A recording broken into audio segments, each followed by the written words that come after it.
Is it going? Doing that. That's better than me there, I guess. Okay.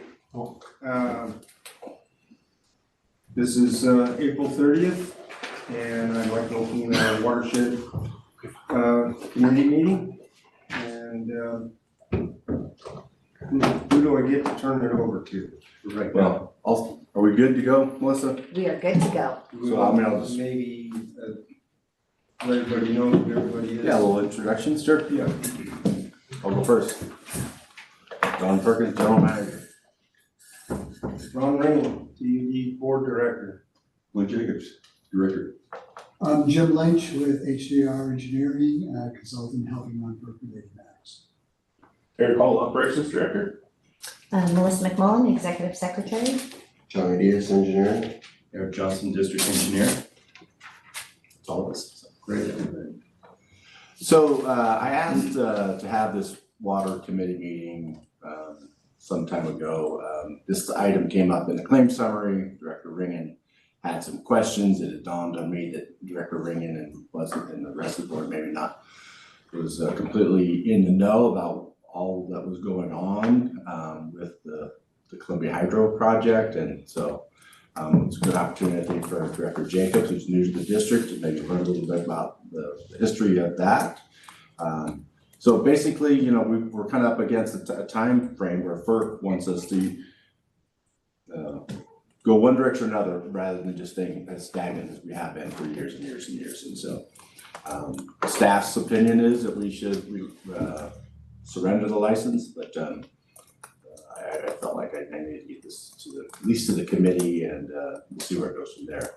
So Tony and Jim and everybody, we're all here to kind of have a conversation. I know there is a PowerPoint presentation that we could show. It's not necessary, but if the directors want to see the PowerPoint, just some background, we can share that and then have a kind of round table discussion on why staff feels like we should surrender the license. You want to see the PowerPoint? I don't feel I need to, but you know. I think it'd be helpful for me. Okay. Okay. So, Eric, if you want to pull it up, just click away. Yeah, just a second here. Give me a few minutes. So Jim's been part of the district's team, consultants team for several years now, many years now. My relationship with you is fairly new, maybe 2 or 3 years now. But when I came on board as general manager, I realized you had been working with the district and PG&E. I'm not sure the relationship, but during the relicensing the Phoenix project, right? Yeah, basically, because at the time you were considering acquiring the Phoenix, and whether it was going to be during the relicensing or after it or whatever, the thought was you needed someone who understood relicensing to be looking over PG&E's shoulder so they didn't give the house away, which PG&E sometimes does. So I was retained to help coordinate that and also to anticipate what's reasonable, what's not reasonable in the FERC venue. Yeah. And just give you feedback on that. And as part of that, we was also involved in, you know, different permutations of acquiring the project through a transfer from PG&E. Yeah. And then you reached out with Columbia and asked us to help with that as well when FERC got back to you and directed you to surrender, to come up with a decommissioning plan and surrender. So that's been my involvement. It's been a few years, but it's been surgical, if you will, so wherever you need me, not full-time by any means whatsoever. Yeah. In fact, I don't think I've done anything on this for a year. Okay. So, other than the work for preparing the surrender application.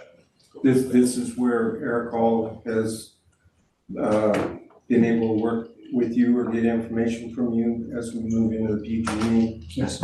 Okay, so that's, you're up on the best you can be as what's happening down there at Phoenix Powerhouse. Okay. Yeah, I'm very much aware of what they're doing in the proposal for the new license and the existing license, and as well as with the tying with the Pinecrest. What's the output of that powerhouse?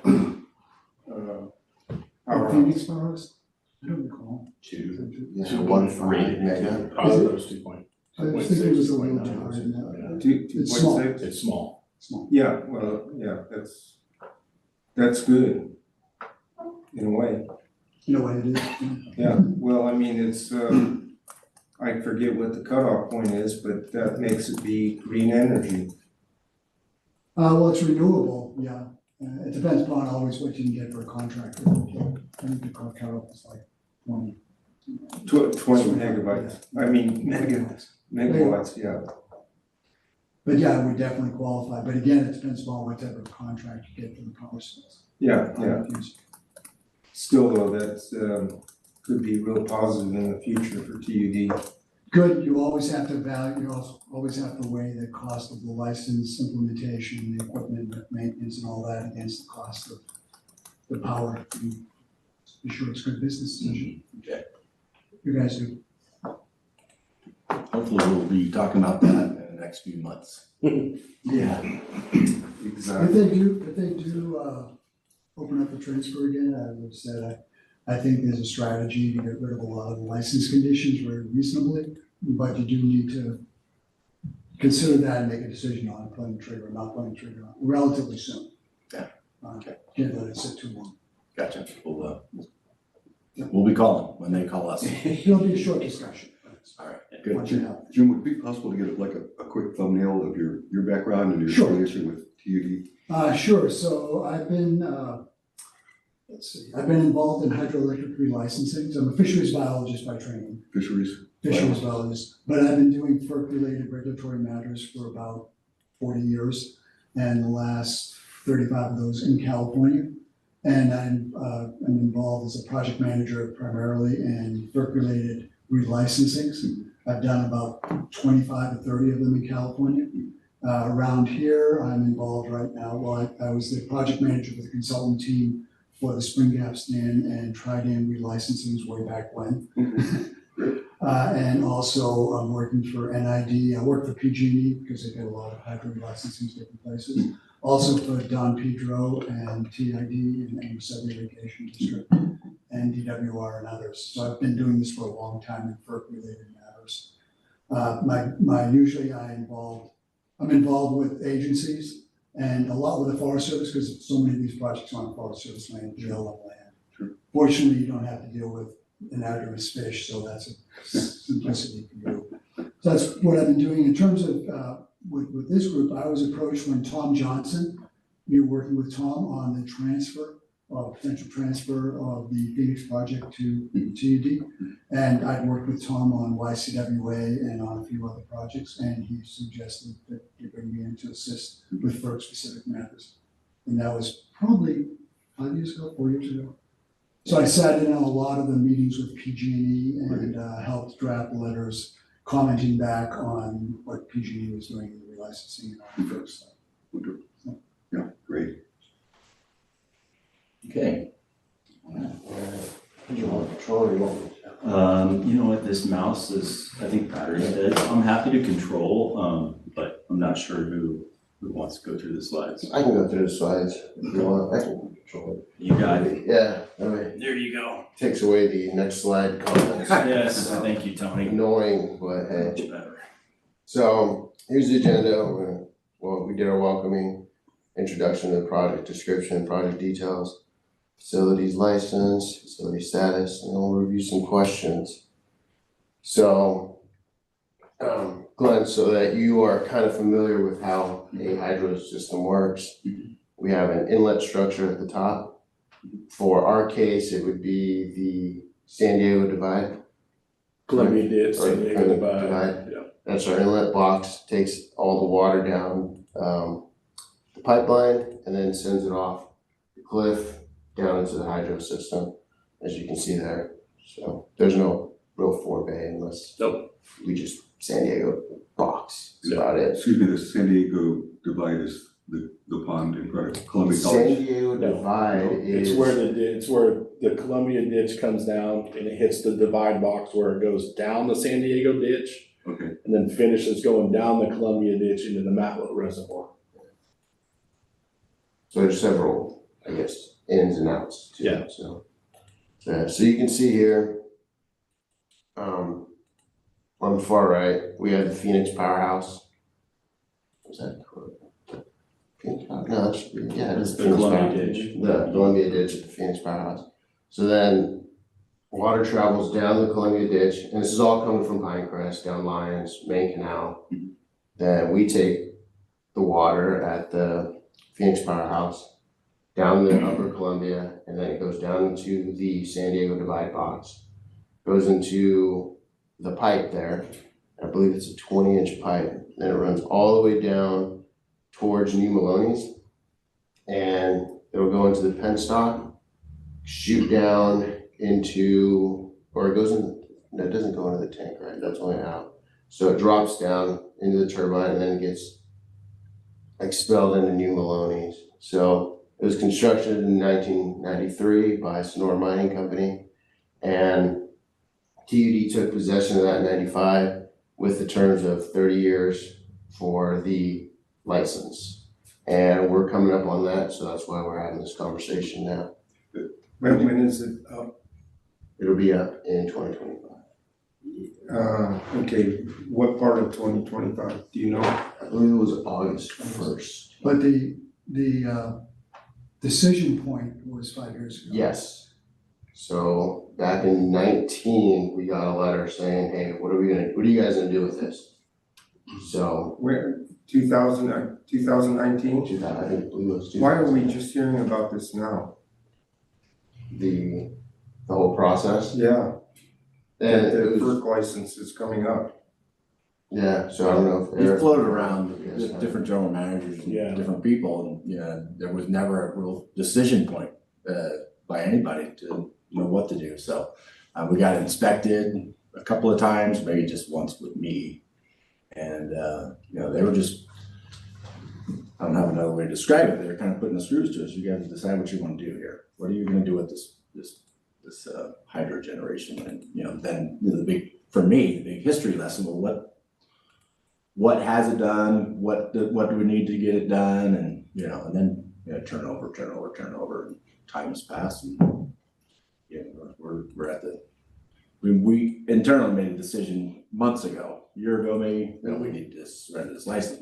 We've passed the time of trying to recommission or commission the actual generation of this facility. So, If anything out of what comes out of today, I would like this to be a education point. I mean, thank God we got you as a GM now. You're the first one, other than Tom Sasha, that's given the dam in forever. But things like this, when it comes up, it should come before the board almost immediately. Should be discussed at staff, in my opinion. And you folks come up with whatever your thoughts are on it and all, and then it should go to the committee and then to the board. This should not be coming before us now at the 11th hour, in my opinion. This really gets me upset. And I'm not blaming anybody here, really. I think it was decisions on a couple of past GMs. But I hope if there's anything that comes out of this meeting, that's the one education point from here on out. No more surprises. We need to be able to think these sort of things out, because this to me is a biggie, a real big biggie. And I'll leave it at that for right now. Go ahead. I'm sorry to interrupt you, but I think we should stop every now and again and ask some questions. How many slides are there in total? There's 10 here, but 10, okay. the last 4, this is probably the last one. I'd like to echo Director Regan's sentiments that if we do like this in 2019, for us to be forced into a decision without, it sounds to me like the cows already left the barn. It would be very, little I know, it would be very difficult to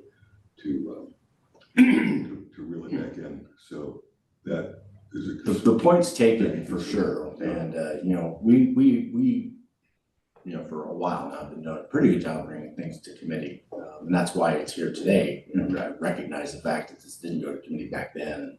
there's been no involvement on your part. So your points are well taken, but I think it's also important to understand all the information staff had, who were not, we're pretty capable staff with capable consultants. We understand, at least the way I see it, we came to the correct decision to surrender the license. Now, granted, the board should be the one to make that decision, but I feel like when you see the information that we had to deal with, I think you'll come to the same conclusion that the right thing to do is to surrender the license. Well, I just hope that my comments aren't like I'm pointing a finger, like this, this is past. Yeah, I'm talking is. about from here on out is what I'm talking about, that's all, so. And I have another, well, I'm gonna wait till this is all over with, but I have another viewpoint on this that I'd like to bring up that might change your guys' minds, so, okay. Could we go back to the previous slide? I'm interested in the geography here. Where's the divide that you were talking about? The divide box is the intake structure right down in the center. right here. So, Okay, so that is all the way northeast of Columbia on San Diego. Well, When did it get the name San Diego Divide, when I've always known it as the Columbia Divide? Or, everybody calls it something different.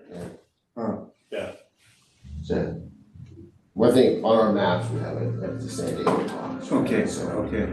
that's what I'll go with. So, Well, at least now I know what you're talking about. Yeah, So- same little box, on the same little. Jim, you're road. probably the only one who can answer this question for me, because what was the Sonora Mining Company thinking when they constructed this powerhouse? This would have been before TUD or right when TUD came, and so the county had this infrastructure before us, right? So Jim, if you want, I'll jump in. Don't please, go ahead. So when Sonora Mine came and said, hey, we're gonna do this, and they went. Who'd they say that to? Hold on, let me roll. All right. So they came here and they bought all the ground and they were gonna mine what they mined. Well, the Montezuma ditch ran all the way through the mine area. So they said, we need to move the ditch and we need to do this. And the county said, okay, but you need to come up with a second source of supply for Tuolumne County. They said, find a place to get more water. So this went roundabout from where the hydro station is now versus a different part of the lake, which would have been down by Shell Road. So they picked this spot, and this was the county's solution to them doing their thing and telling the mine you have to pay for a water supply for Tuolumne County. A secondary supports the water supply, but then add the hydro project to it. I'm sure. Thank you, that's helpful. and just so the terminology, the San Diego Reservoir is at Columbia College, is that Yes. correct? But the San Diego Divide. divide is not related to that at all. It's related because that's the box where we split the water down the San Diego ditch that feeds the San Diego Reservoir Okay, and so on. and the reservoir in there is South. Yeah. You can see it. Right there. right there, oh, all right. And I think too that the county was the one that nixed, if I remember correctly, the county was the one that nixed the Shell Road location because they wanted the water availability above Columbia Water Treatment Plant because was the biggest treatment plant covering the most ratepayers of the county at the time. Which, by the way, is not the ideal location. So I don't want to get off on a tangent. The Columbia treatment plant was run by TRWD, not the county. But the Columbia water treatment plant and the Matlow Reservoir sustained the main canal outage as well. So prior to this, I'm sure the town of Columbia was puckering for water at the end of every ditch outage. So I can see the rationale for putting it in that spot at that time. But my last question, I think. There are and were certain conditions from PG&E by which the county and now us can get this water. And the county could not have as much water as they needed to run down and make power, Correct. Correct. Never was able to. Right. So, yet still they decided to go down this road. Yep. Okay. All right, that's all. And the Matlock ditch, can you point that out to me? Or the Matlock. Reservoir? So, let's see. How come Matlock's not on here? It's probably right in here and it kind of just runs down this way. All right, so we got the San Diego Reservoir and the Matlock Reservoir. Okay, Correct. That should be all those feed. So, but to feed onto Don's point here is, yes, when this was built, we had certain conditions we have to meet in order to operate this. And I think the biggest one out of all the research here is the 83 contract with PG&E. And that kind of states that we could only use this water for domestic uses, right? So that kind of eliminates the having to throw our water down into this penstock to generate hydroelectricity. So there's that, and then there's the Article 401 in the the license agreement. FERC license. That I saw them there, and there's also a couple conditions there. So the biggest one there, I think, is the spill water. So you can only produce hydropower during a spill condition based on this agreement. And Solar panels. yeah, so that also limits our amount of water that we can spill down there. I'm sorry, I lost you. So the spill water, so when the spill is coming over the dam or the Spring spill- runoff, snow melt time. Yeah, so June timeframe. And then, I mean, the Well, latest, It's a few months. Now through, yeah, so we have a couple months. Yeah. Yeah. So that's the only time you can actually take this water to generate electricity. So depending on the year, the drier the year, the less snowpack, the shorter that time frame. And if it was a year like last year, we probably could have generated some water. But then we have to go back to the water coming down the main canal. Through the agreement, it's for domestic use, not for hydroelectricity. So does that sound correct? So there's that condition.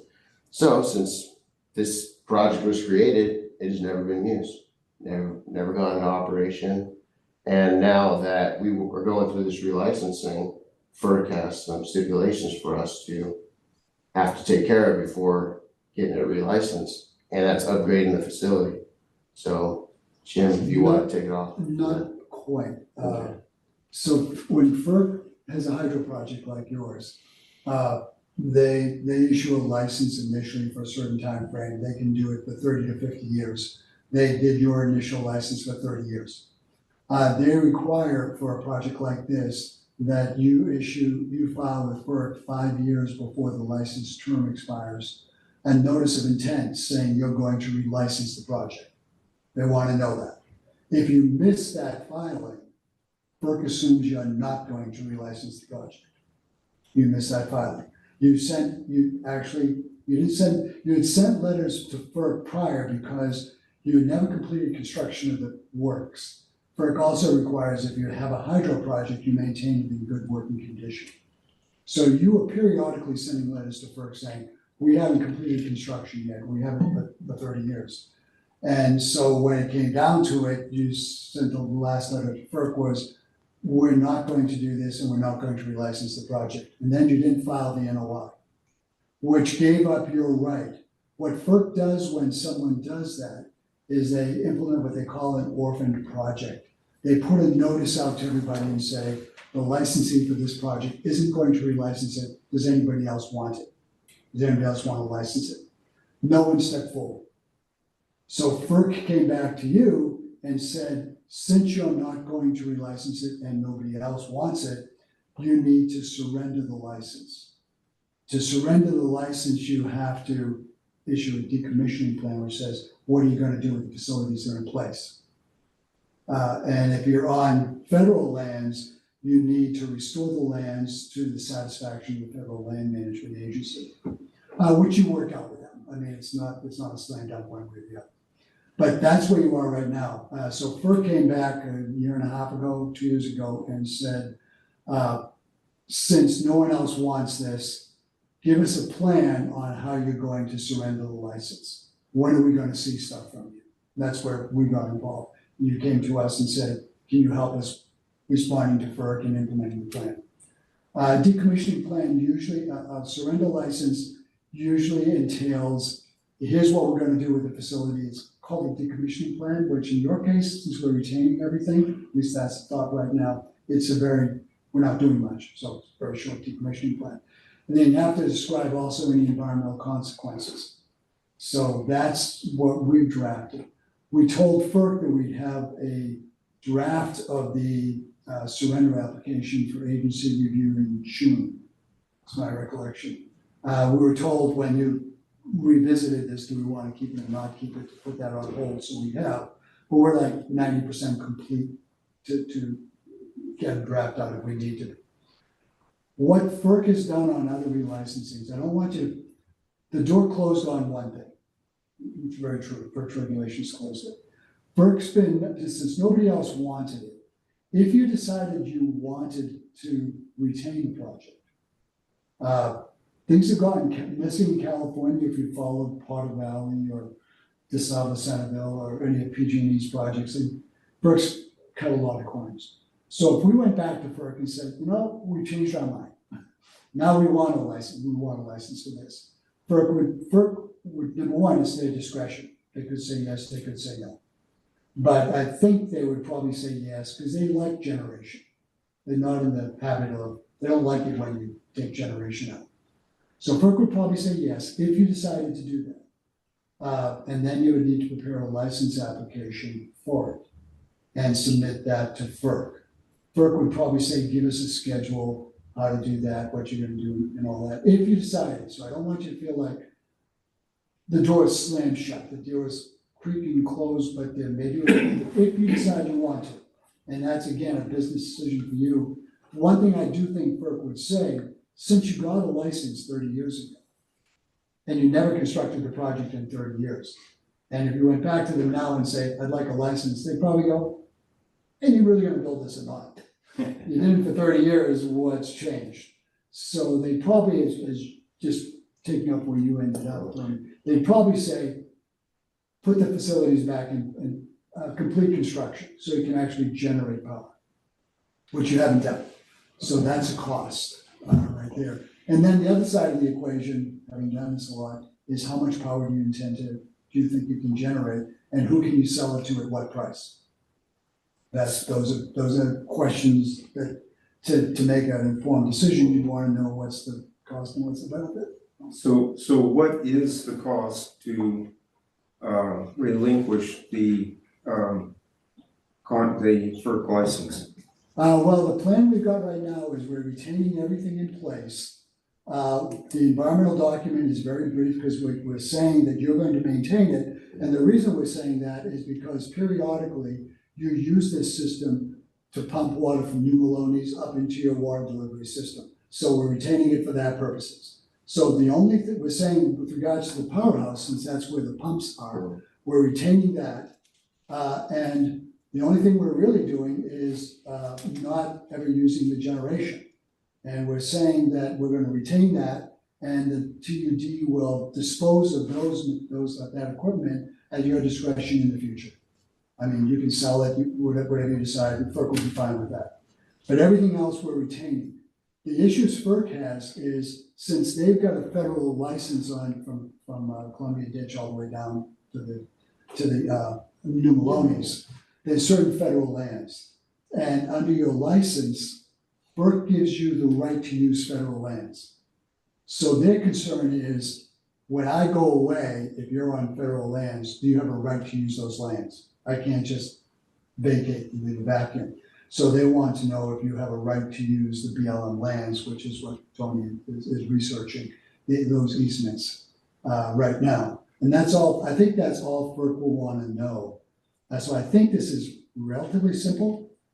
We're pretty much done with it. The cost to finish it off is basically to finish the application, the surrender application, the decommissioning plan, which is, again, very, very small, with the environmental impact statement, which is nothing. And then get that to the agencies for comment. Agencies give you comment, redress the comments, we file it with FERC, and then ideally FERC says, go for it, and you're done. So the only part of the, of that powerhouse, the Columbia powerhouse and so on, that is on, federal land is the pipelines going down into New Maloney's. Not quite, I think portions of the Columbia Ditch are on, and some of the transmission lines. Yes, Small there's, So your line from the powerhouse out Go back to to the. the grid is part of the FERC. So FERC facilities are the Columbia Ditch from basically the Phoenix powerhouse down all the way to the Columbia powerhouse, and that tail race that empties into New Maloney's.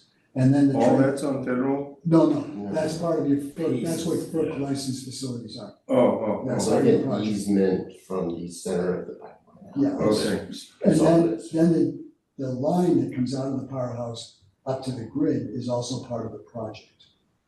Now, I believe PG&E also uses that, they would provide power to you for the pumps. Correct. So everything would be retained if you surrender because you need it all. I've got a question in the application. I would think that line would be a PG&E line for distribution because that's, Ours. it's yours. Yeah. But you would just need to be sure that PG&E is supplying the distribution. Correct. And who would own it, who would maintain it, because PG&E has certain requirements on this. But anyway, We've been, there's questions like that, but it's not, you're not ripping anything out. And it's just basically when we surrender and FERC goes away, what coordination are we doing with the land management agency and PG&E? So then my next question is, on one of the other slides you had up there, the one with all the writing on it. This one, oh, this one. That, yeah. Agreement is intended for consumptive use only.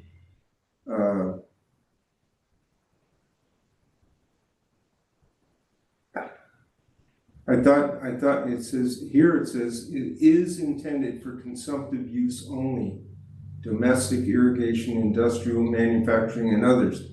Why? I took that the opposite way when you first put that up there, like that was something that made it not useful. I don't understand that. Can somebody explain that to me? I mean, if we were to send water down, that does not then fit into that category? we can't. By the 83 contract, we can't use the water we get from PG&E to generate power. Who's that contract with? PG&E. And Tuolumne County, now TED. So what is it gonna take to change that? What would it take to change that to where we could make power with it? That'd be opening the contract up with PG&E. Why was it okay to make power prior? We never did. No, I know that, the county and TUD never did, but my point is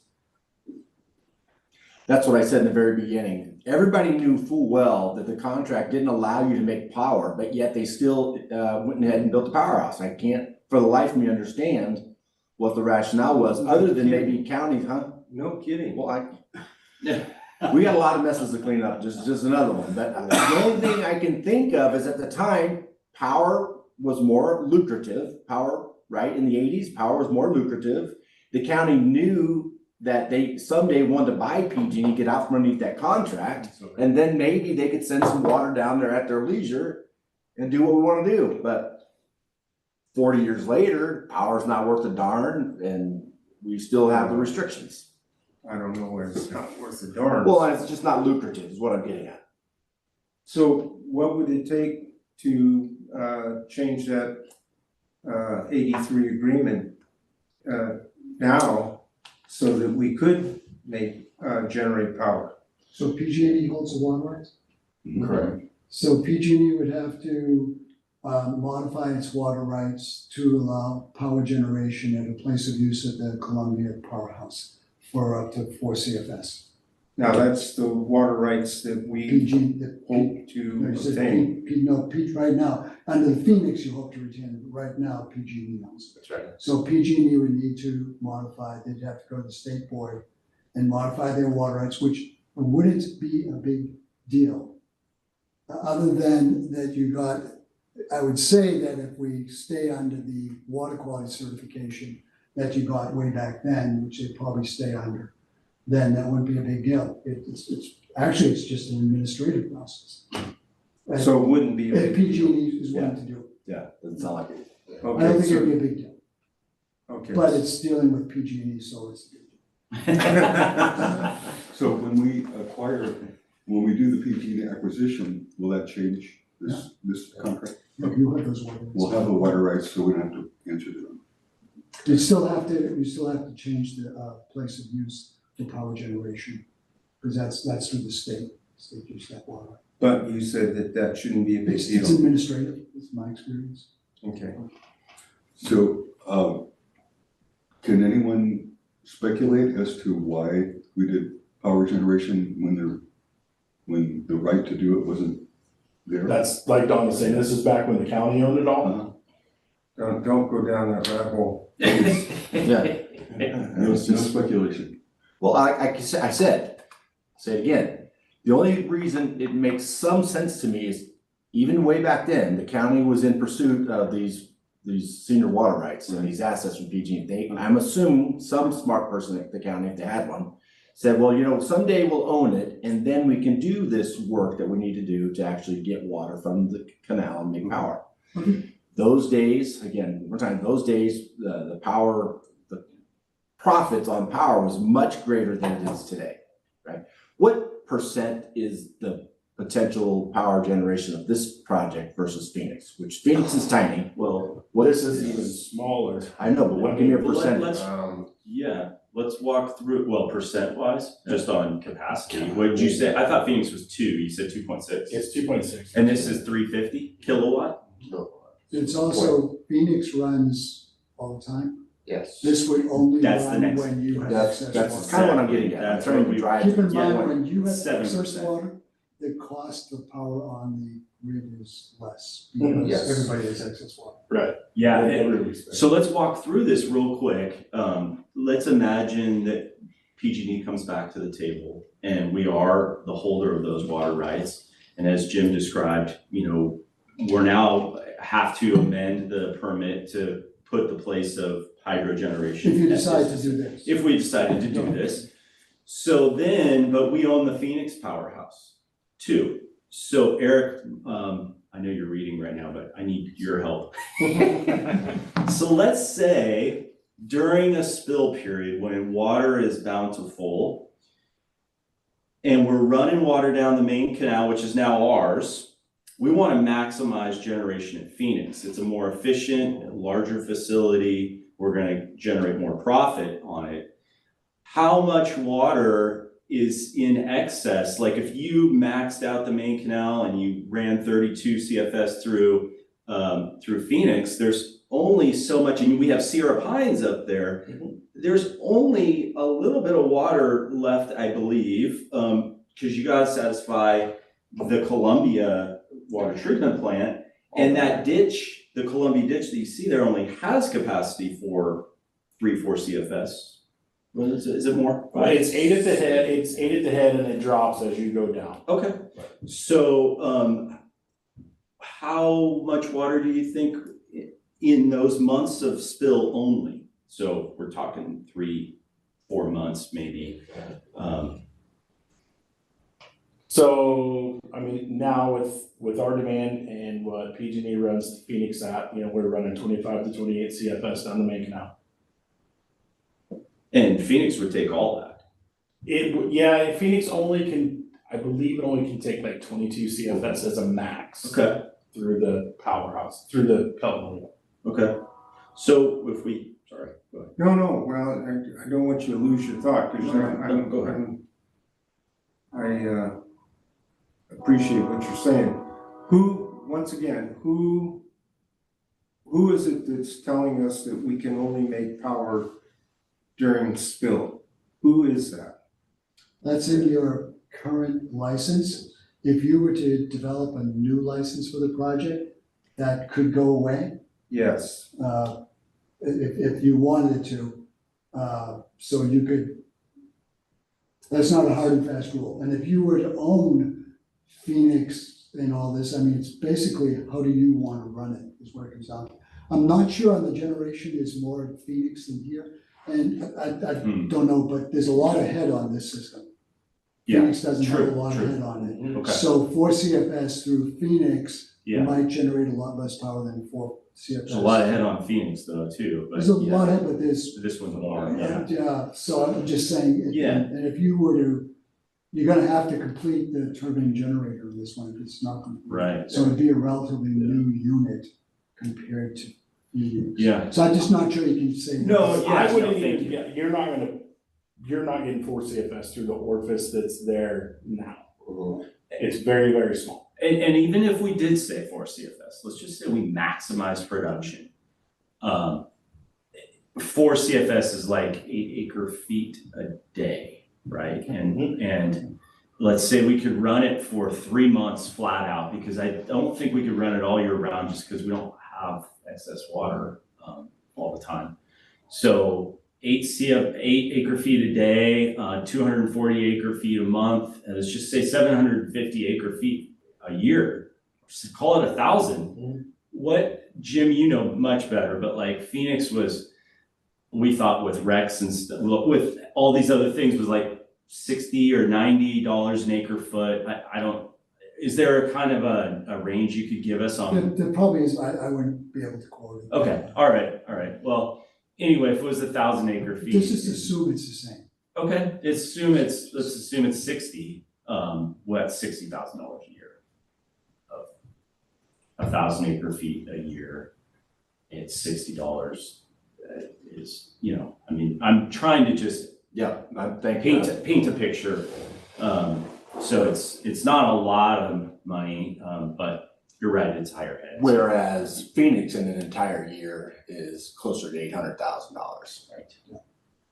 Right. So something you said was intriguing, the power plant that we're decommissioning has the ability to generate more power than Phoenix. I think that, I don't know, an engineer would have to look at that, I'm just saying, I think it's a function of the age of the turbine generators, you know, the current, and they're more efficient, and the head. And I think there's more head on the Columbia powerhouse than there would be on Phoenix. So 4CFS, if all things being equal, it would generate more power. Than Phoenix. But still, it's a cost. You have to maintain those facilities. You don't have a lot of cost here as compared to if you were to take over the license. But Phoenix is a lot of cost with the Forest Service and others. I don't think BLM would have any restrictions on you like the Forest Service. They don't think that way. And if you were to go back in and relicense this, if you were, I would probably say just license from the Columbia Ditch down. Because the Columbia Ditch is dual purpose, it provides water supply, right? And everything from there down basically is underground. So your maintenance costs from FERC and from BLM and others just goes away, because it's underground. Except So you're saying from the divide. From the divide. From the divide Where down. it turns into height. And if I went back to FERC, I'd say, let's try that. FERC might say, well, that's the water source, but I think that would be the way to go. Because now everything's underground, except for the transmission line and the powerhouse. And the powerhouse is a footprint in a road, a short road time then. so, If you were, is a bottleneck also the, ditch and pipe system leading to? It is. I would say so. If we have, what do we have? 1 foot flume up at the top, and then all the culverts and all that. I mean, there's gonna be restrictions all the way through the entire ditch, all the way to the divide box. So more upgrades if you wanted more water. Wait a minute, you're talking above Columbia Divide? Or Yes, the below? Columbia Divide to the powerhouse, So Phoenix from, powerhouse. okay, Yeah. so from the we'd have to do divide down, upgrades. we've got some bottlenecks. It would need to be enlarged if we were able to have more water. To get more water down to that divide box, I would say we'd have to do some more. So it's upgrades. upstream. So it's of the upstream pipe. from the box. I think the bottlenecks are upstream. The maps might help, the little drawings might. Yeah. I'm So- confused here, is it I know. above the box or below the box? Above the box. So Above from the the box. Phoenix powerhouse to the divide box, there'd have to be upgrades there. When you say the Phoenix. So don't you use mean the the Phoenix ditch where it power. goes The ditch. into the penstock. Yeah. Yes, from that, with the point where TUD takes the water at that. From the head of the upper Columbia to the San Diego divide, there's bottlenecks on the ditch. Okay, that's what runs through the pasture land and all that Yeah. up there? How many miles of that? 7 or so. Yeah. It's a lot. Okay. It's a lot. That's why I'd say get rid of it if you're gonna license Yeah. it. Take it out of FERC's jurisdiction. So, how close to capacity is it right now? During spill, let's say? Still, demand's not high right now, we're not. Say that again? So demand is low right now Yeah, in the system, so we are not close to capacity on the ditch. Did you say it's CFS? So yeah, we're running probably running like 3.5 CFS right now at the head. and it's capable of? The capable of 8 at the head, but Okay. as we go down, it drops. I mean, it's down at the divide, it's down about 2.5 CFS. So if we were to want to take full advantage of this and we had water, there'd have to be some upgrades, changes to the system coming into the divide.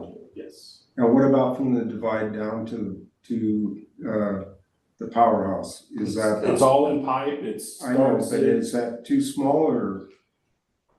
It was designed, according to this, it was designed to take 4 CFS, which I know, and it would still take it. It's probably over-designed. Right. There's a little high point, a little Yeah. air lock area, but I think it was designed to take it. They usually over-design, so probably 5 CFS, round number. So what kind of power could be realized out of that amount of water? Well, I just did Especially, very I dirty mean, math. That's a We'd have to check. long ways down. I mean, there's a lot of head pressure there. That's gonna spin that generator almost backwards. 610 PSI. How much? 610. Wow, that's a lot. It'll chew your fingernails right off. Yeah, it will. Okay, So, I mean, if we assume the power cost is the same from Phoenix, we think about $60,000 a year in 3 months time. Yeah, maybe I'm off and let's just say it's double that. So what would it take to change it from the 3 months to all year? That's more based on our water supply. You know, there are times in the year where we really don't have much I know. access. Yeah, Yeah. I mean, so at that point, I think, maybe Jim's right, you would wanna operate this if it was more efficient, but there's also the whole concept of, the water that passes through Phoenix is an environmental benefit to that lake. And it could be monetized, we've talked about in the future, if we were to send water that way. So, there's a lot of considerations there. And I don't know how profitable we haven't even talked about the expenses to upgrade the facility. That's the other side of the coin. Yeah. And to maintain it. Right. It's not cheap to maintain hydro facilities. Where's the where? Where's the where? Yeah. The where is on the turbine, depending upon how often you operate them, the turbine generators, obviously the pipe system, and you have the complexity of the tail race going into Maloney's. You never know what's gonna happen in Maloney's, I mean, with water in California. But I think the cost would be to put it back into service and then to come up with a maintenance cost, a long-term maintenance cost. Because you wouldn't want to ignore those ongoing O&M costs. Powerhouses take money to continue to operate effectively. And you have the transmission line. So what are we talking about? I think you had Had a- estimated cost on it. A brief cost that I did via the internet, so, We haven't looked at engineering estimate of this. yeah. Yeah, so based off internet search, Sinico Hydro is what I was looking up, they had prices online. So to purchase a system that we could replace what we have in stock now, because what we have there, in order to rebuild it and all that, I mean, they don't make parts anymore, so. I mean, It all came from Canada too, from what I Yeah. understand, which makes it even better. Yeah. yes. So for a 350 kilowatt system, I mean, we're looking at $1.4 million just for the turbine itself and the hardware to operate it. And then, like Jim said, we have all the other costs, pipe, transmission lines, licenses. You'd also have to get a power purchase contract and maintain that. Which Okay. isn't, I'm assuming you'd sell to PG&E, Mhm. but even those can be, you're negotiating what's the cost of the power and RPS, things like that. So that's, let's just say $20,000 a year, Okay. $10,000, $15,000 For to be able to sell to to, PG. to maintain it and then maintain that sales through. The number I've seen thrown around. So do we have a generator there now?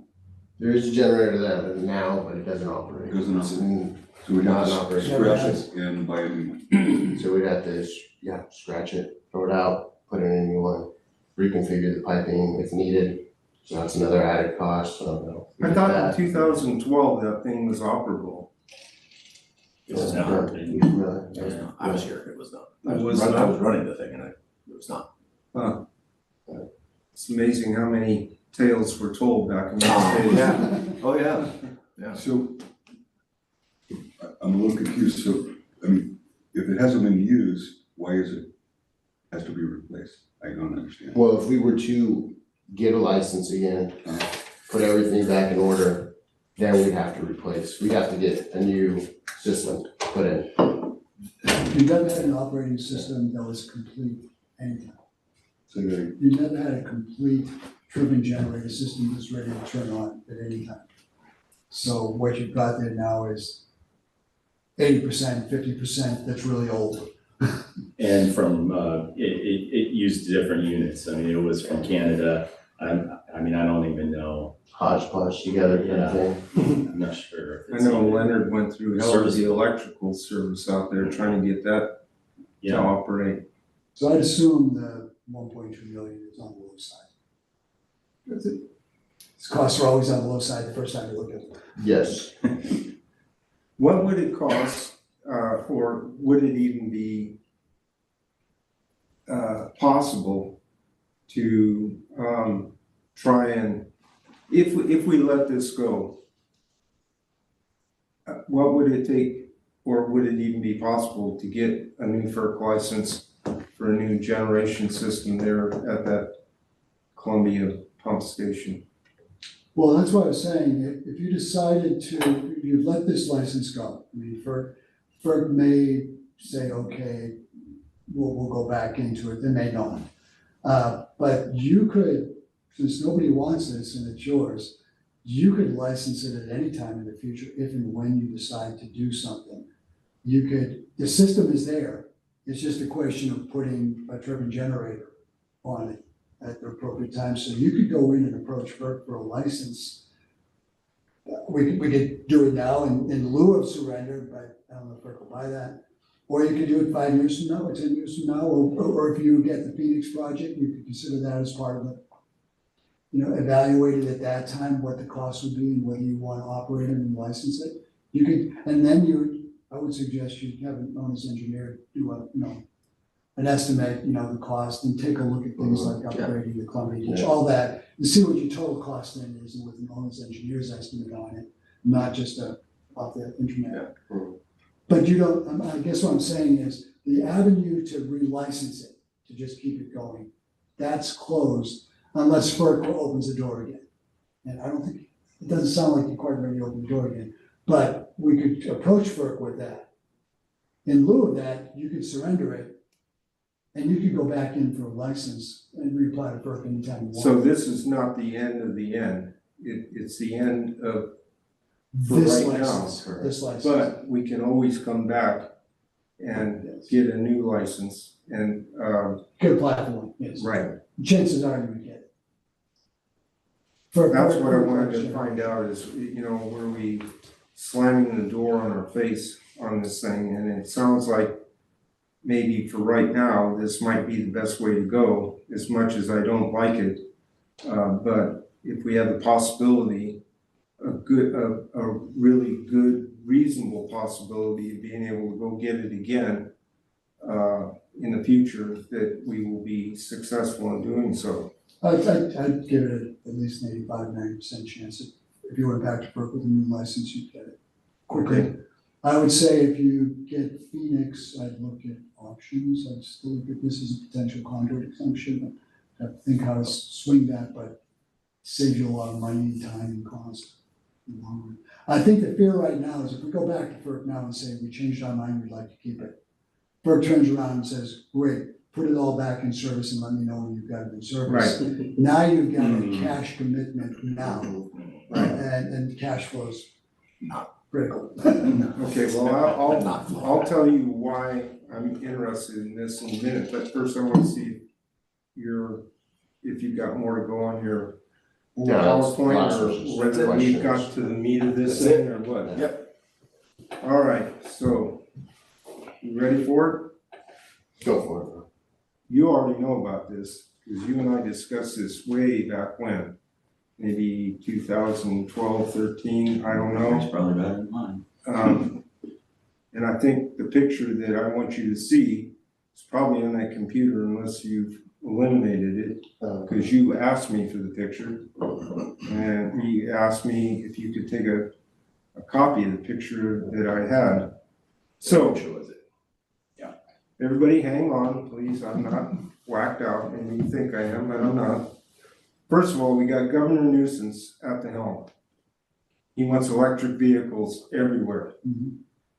Power is not cheap, it's going up how many times you open up the Union Democrat and there's a new deal from PG&E, they want more money. So power is gold.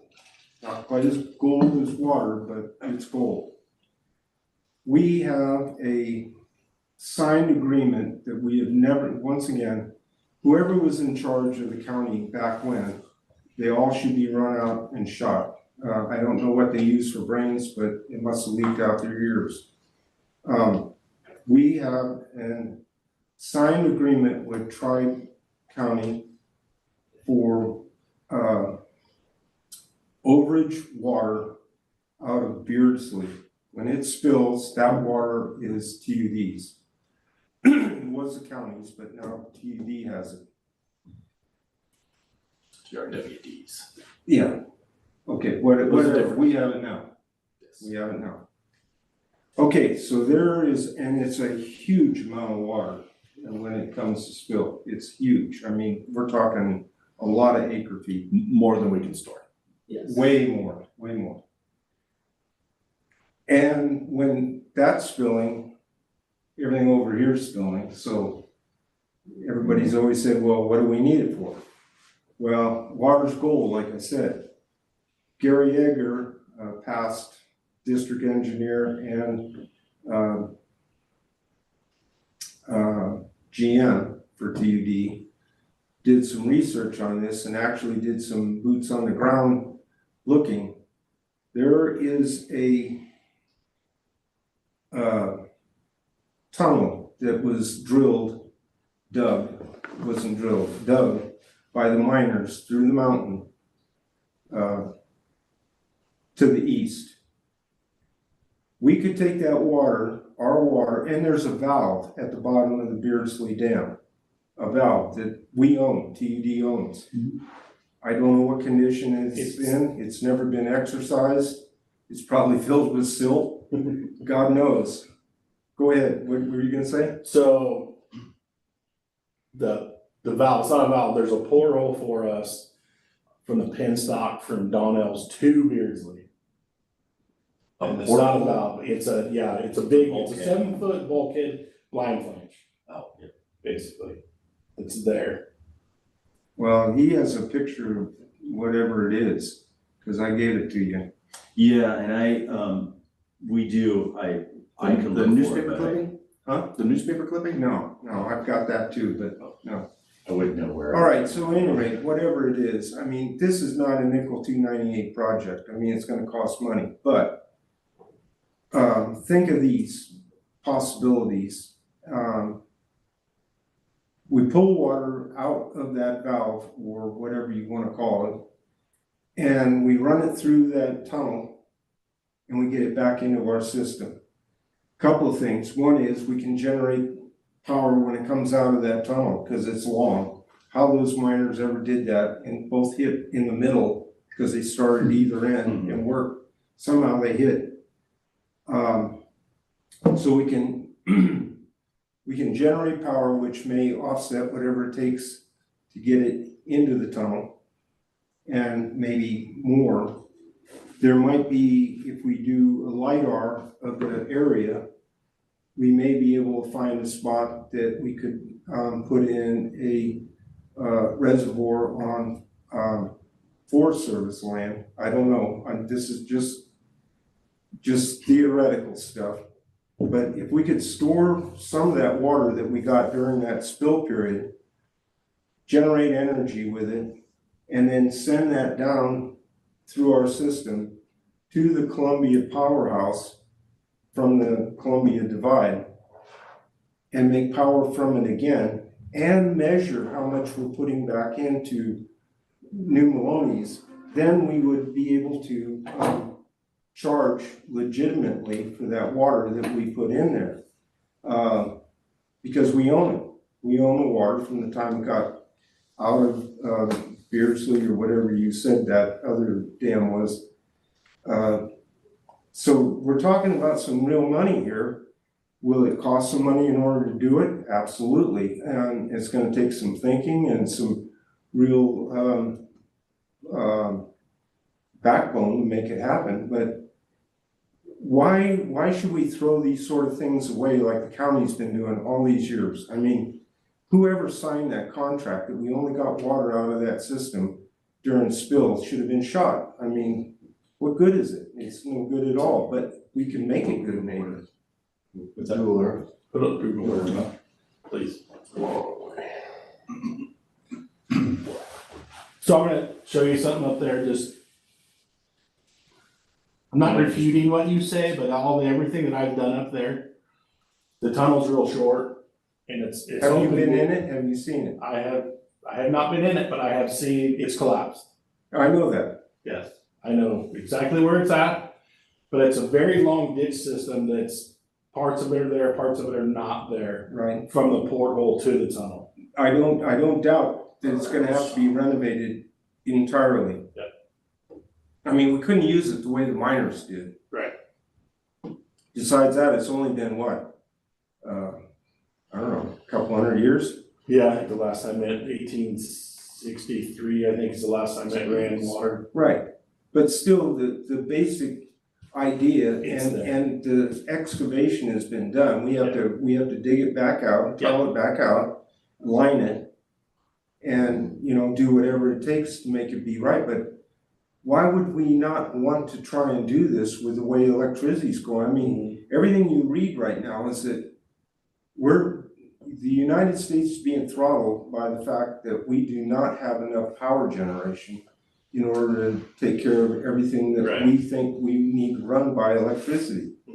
And then we got this big drive to get off petroleum. To me, this is like gold. Yeah. TUD could be in clover. The ratepayers would be in great shape if this was put into place. Could you get up to Donnell? Yeah, we can backtrack down. Computer. So, here's Donnell's. That was Beardsley. Do you want me to track from? Well, it's down. Beardsley's down below, yeah. The penstock going to the powerhouse is right there. There's the Yeah. Donnell powerhouse, which is right up. So the bulkhead must be on the road right here. See this road? Yep. Yep, it's right in. Yeah. So then that's where the ditch, is kind of, it's all the way up and through here, so. And then, All that needs to be renovated yeah, because it hasn't been used in 150 or more years. And Eric, where is the tunnel discharge into upstream, is it downstream of Fraser Flat and upstream of Lyons? Like, It's downstream of Fraser Flat, upstream of, okay, so yeah. here's So it Fraser Flat. Discharges in South Fork? Yes. Does it come through into the South Fork somewhere? I don't know. Sorry. So, boy, let's get to there. You can see Fraser. Somewhere, boy, am I right there?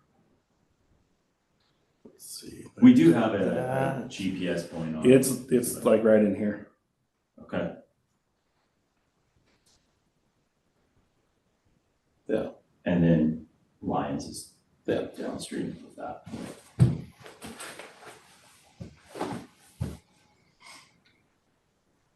All right, well, I think you guys can see the reasoning behind trying to do that. But then let's take it to the next level. So we have all this water and it's coming at the wrong time. But hey, let's work with it. Let's run it down the system and then get it over to Phoenix Lake. Oh, well then let's run it down to New Maloney, to Don Pedro. Let's measure it. I think we have a measuring station down there that Patson had something to do with at Don Pedro, right? So now we know what we're putting in. Well, has anybody ever heard of San Francisco Utility and how much they want water?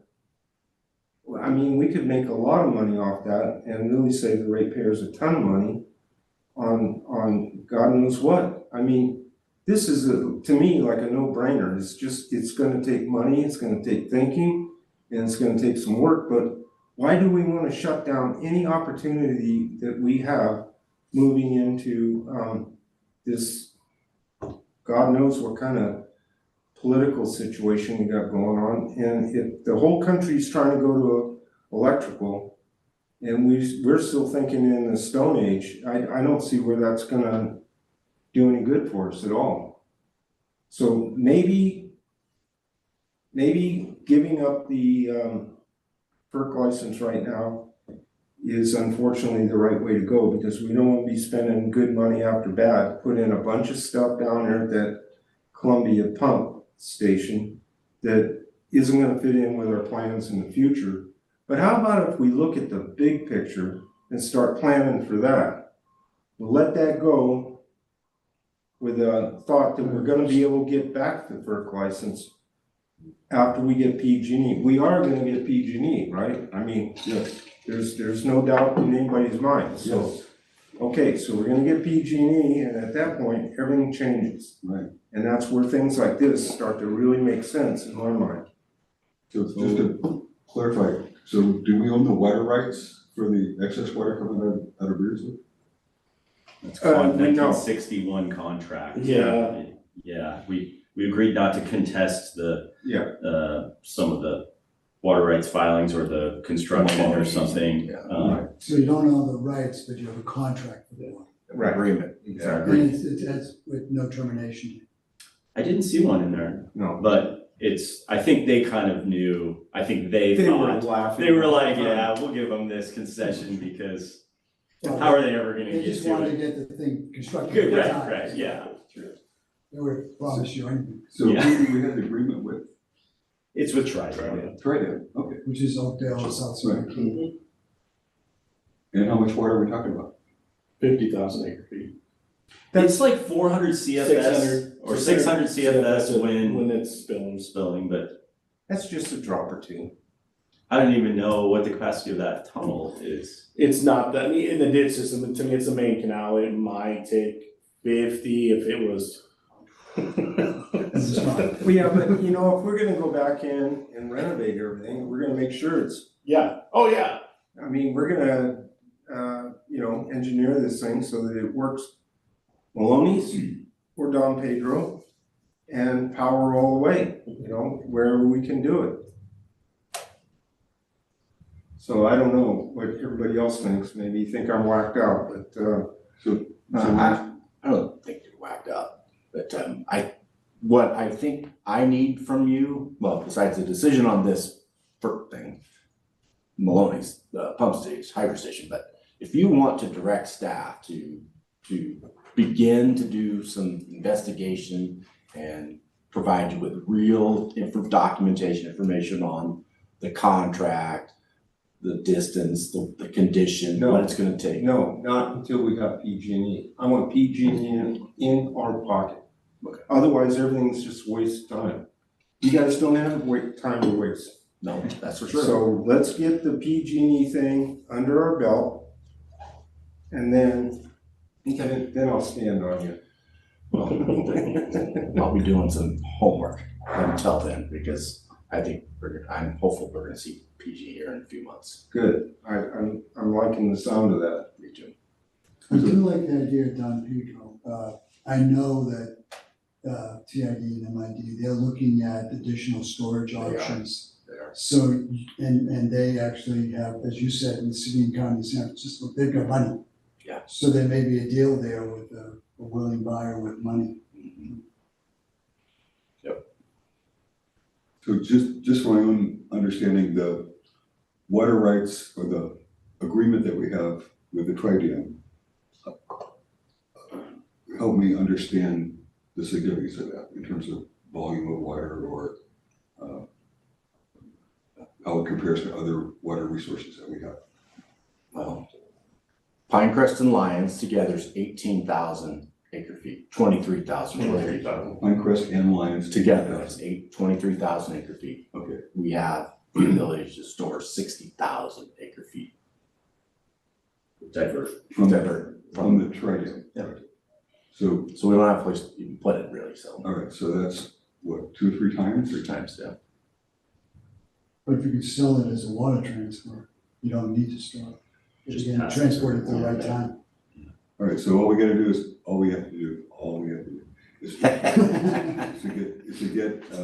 get a pipeline from there to To the South Fork. South. We gotta get the water from Middle Fork to the South Fork. So a lot of funds in California for you to. What is, but I think the people coming out of Maloney's would, it would be a fight, in my opinion. There'll be a fight with the agencies. Yeah. I mean, a lot of the water that's in the, Out of that basin transfer and all that, yeah. and Trident's going into a relicensing on their Sandbar project in 5 years, I think it is, which is just between Springdale Yeah. and Houston. But that's just a pass-through system.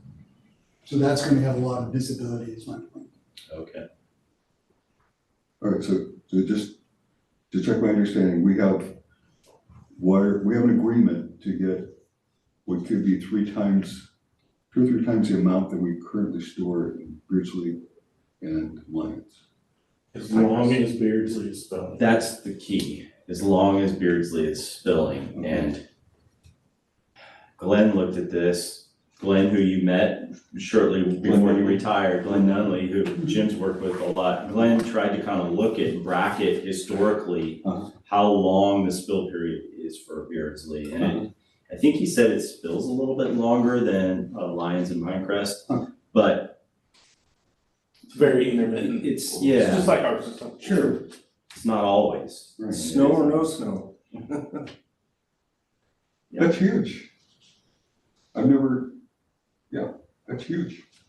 That's why it excites me. I mean, Yeah. it's like, but PG&E acquisition is the most number one thing. Once we get that, then it changes a bunch of things, as you were saying, and it gives us options also. So that's when we should think about stuff like this.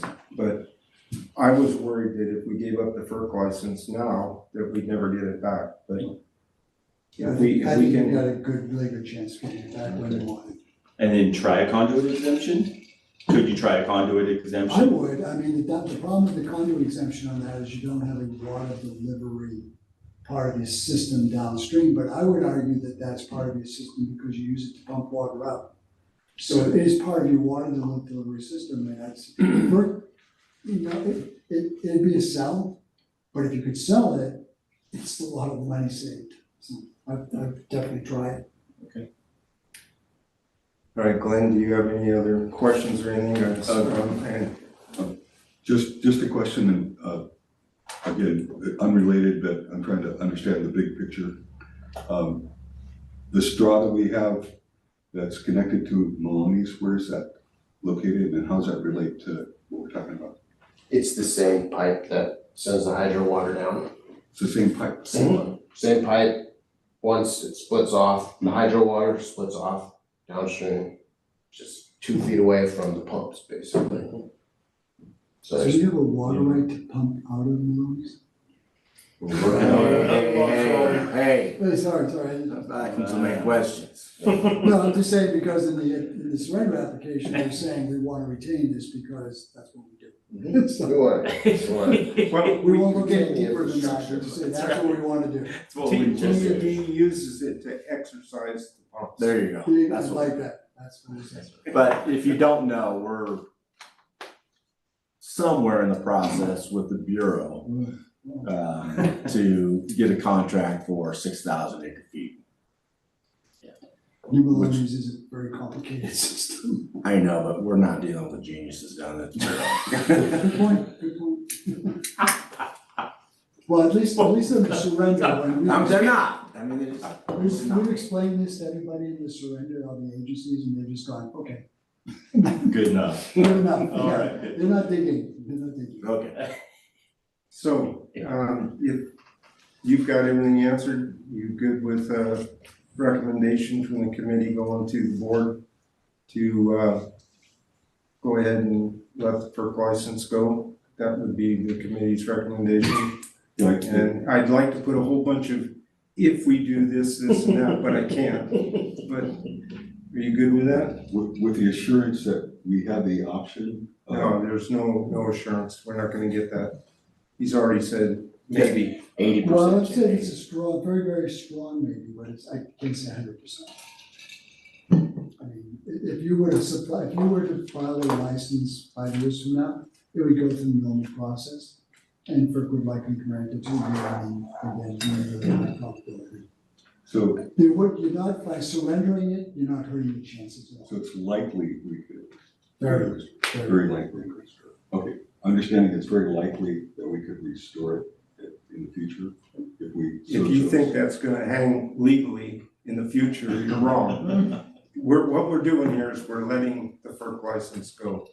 That's what we're doing. Without any kind of, as much as I'd like them, contingencies. Well, you have no option to retain the license and just exercise it whenever you want. That's not an option. You either have it or you don't have it. I'm good. Okay, is that good enough for you? So you just wanna go with the staff's recommendation and then proceed to the board for review? What is the staff's recommendation? The staff recommends based on the Oh, yeah, surface there it is. condition, right at the top. I think it's up to your discretion whether you want this to come to the full board or you just gonna authorize your staff to continue. Correct.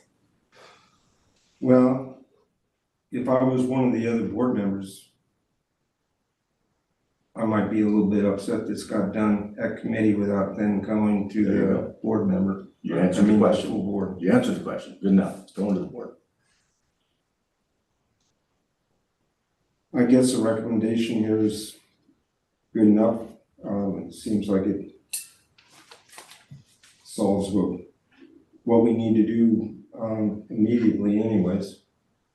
Okay, and I will add on to that to proceed to the full board for review and consideration. Okay, Okay? Cool.